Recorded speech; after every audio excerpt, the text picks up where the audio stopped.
In this guide, I'm going to show you how you can get the frog here in Grow Garden 2 on Roblox. Before we do get into this guide, make sure to like the video and subscribe to the channel with all notifications on. It really does help the channel and it lets us know that you want more content like this.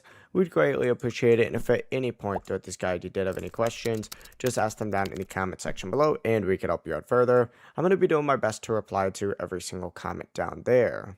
Now, essentially, once you're loaded into the game, what you need to go ahead and do is actually just make your way out of the garden and toward the shop area.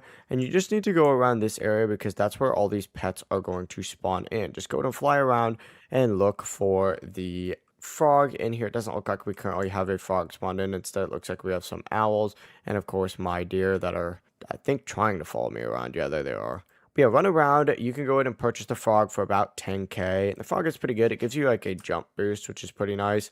I'm not going to say it's the most useful in the entire world. I would definitely trade it out later on because you're going to get some way better ones like the deer or even the raccoon, for example, is like the best in the entire game. But that's actually the entire process. If you guys had any questions, ask them down in the comment section below and we can help you out further. I'm going to be doing my best to reply to every single comment down there. Before you do leave this guide, make sure to like the video and subscribe to the channel with all notifications on. It really does help us out and it lets us know that you want more content like this. We'd greatly appreciate it. Have a great rest of your day though. Peace.